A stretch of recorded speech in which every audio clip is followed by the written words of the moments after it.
आई और बेटे की लड़ाई में नहीं करने देगी देवी अहिल्या गंगूबा तात्या को अपना उल्लू सीधा।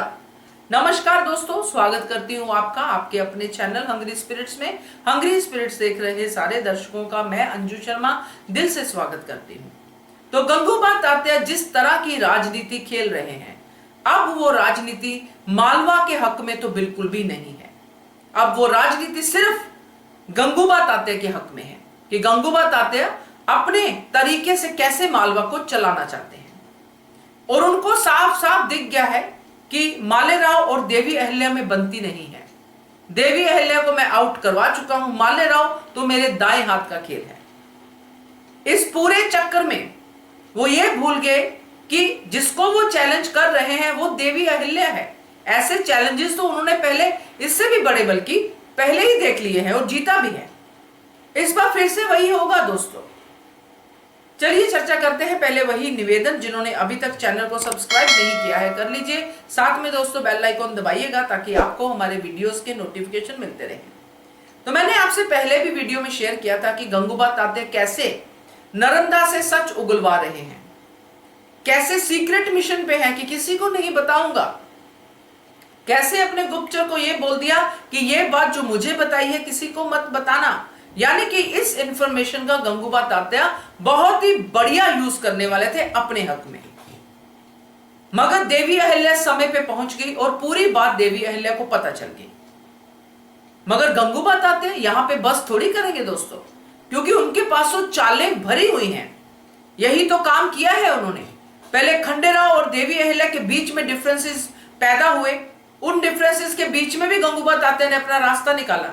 खंडेराव को भड़काना, खंडेराव को यह जतलाना कि देवी अहिल्या अपनी जय जयकार करवा रही है।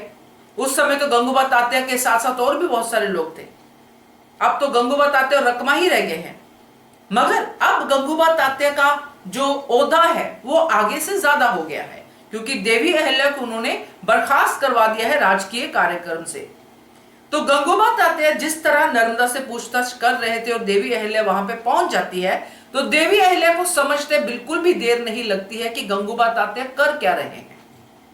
नालंदा के कक्ष में पहुंच जाना, नालंदा से जो वो सवाल कर रहे थे वो तो अभी तक देवी अहिल्या को ही पता था कि नालंदा कहां से आई है, और गंगूबा तात्या तो सारी सच्चाई जान चुके हैं। और देवी अहिल्या उसी लुक से समझ गई कि ये हो क्या रहा है।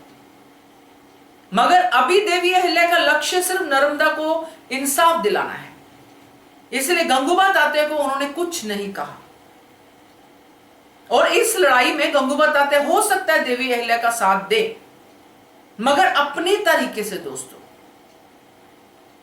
क्योंकि जब गंगूबा तात्या को यह पता चलेगा, क्योंकि उन्हें अभी तक नहीं पता है, अभी सिर्फ मालेराव को पता है कि देवी अहिल्या अपनी संपत्ति को दांव पे लगा के उस पे खर्च करके जल परियोजना को शुरू करवा रही है, तो इससे होना क्या है जिससे मालेराव को मिर्ची लग रही है।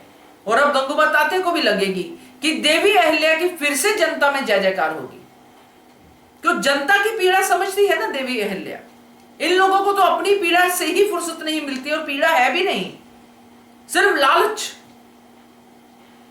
तो उस लालच का तो कोई समाधान नहीं है, लालच तो बढ़ता ही जाता है।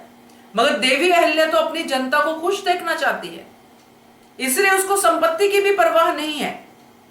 मगर ये लोग ऐसा नहीं करने देंगे, क्योंकि इनको यह करना है कि देवी अहिल्या की जय जयकार ना हो और प्रजा पीड़ित रहे, तभी तो हमारे तरफ देखेगी प्रजा की हमारी हेल्प कर दो। किसी को अपने ऊपर डिपेंडेंट रखना भी बहुत बड़ा अपराध है दोस्तों। आपको चाहिए, राजा हो या घर का मुख्य सदस्य हो या कोई भी हो, कि आपको अपने बच्चों को, अपनी प्रजा को इंडिपेंडेंट करना चाहिए। जैसे पक्षी एक समय के बाद अपने जो छोटे बच्चे होते हैं, जैसे चिड़िया के बच्चे होते हैं, एक टाइम के बाद उनको छोड़ देते हैं उड़ने के लिए, वैसा ही होता है। मगर यहां पे क्या है, जितनी प्रजा दुखी रहेगी उतनी ज्यादा डिपेंडेंट रहेगी राजा के ऊपर। और यहां पे राजा यही चाहता है जो कि मालेराव है। और गंगूबा तात्या इस सिचुएशन का पूरा फायदा उठाने की कोशिश करेंगे दोस्तों, मगर वो ये भूल रहे हैं कि सामने कौन है। मालेराव तो उनके लिए सच में दाएं हाथ का ही खेल है, उसको तो कभी भी वो पछाड़ सकते हैं। क्योंकि वो गलतियां ही गलतियां करता है। अभी तक मैंने देखा नहीं है मालेराव को कुछ अच्छा करते हुए। एक वीडियो मैंने बनाई थी अपनी एक्सपेक्टेशंस के हिसाब से कि शायद मालेराव का जमीर जागा हो, मगर नहीं, मालेराव का जमीर तो दिन ब दिन नीचे ही गिरता जा रहा है। लगता ही नहीं है कहीं से भी कि ये देवी अहिल्या का पुत्र है या खंडेराव का पुत्र है या मल्हार सरकार का पोता है।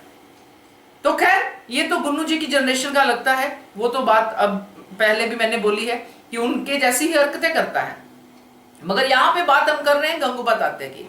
ये गंगूबा तात्या मालेराव को तो मूर्ख बना सकते हैं, उसको नीचे गिरा सकते हैं, मगर देवी अहिल्या को गद्दी से जरूर उन्होंने हटा लिया है, मगर लोगों के दिल से नहीं हटा पाएंगे। और अभी तो मल्हार सरकार का आना बाकी है। तो ये जो गंगूबा तात्या षड्यंत्र रच रहे हैं दोनों मां बेटे की फ्रिक्शन का फायदा उठा के, ये नहीं उठाने देगी देवी अहिल्या। बल्कि अब तो गौतमा रानी भी जाग गई है। गौतमा रानी भी नजर रखेगी गंगूबा तात्या के भी एक कर क्या रहे हैं। तो अब ड्रामा दोस्तों आगे और देखने को मिलने वाला है। अब देखना यह होगा कि गंगूबा तात्या किस हद तक नीचे गिरते हैं, क्योंकि गिरना तो है उनको। अब उनके चालें ठीक नहीं है, अब वो कुछ डिफरेंट ही ट्रैक में चल रहे हैं। देखते हैं आगे क्या होता है। मगर फिलहाल ये जो अपना काम करने की कोशिश कर रहे हैं, बीच का रास्ता बना रहे हैं दोनों मां बेटे के बीच में से, वो तो नहीं होगा। क्या कहते हैं आप इसके बारे में कमेंट करके बताइएगा। देखते रहिए channel hungry spirits. Thank you so much. Subscribe to our channel by clicking the subscribe button. Click the bell button and enjoy the latest uploads from our channel.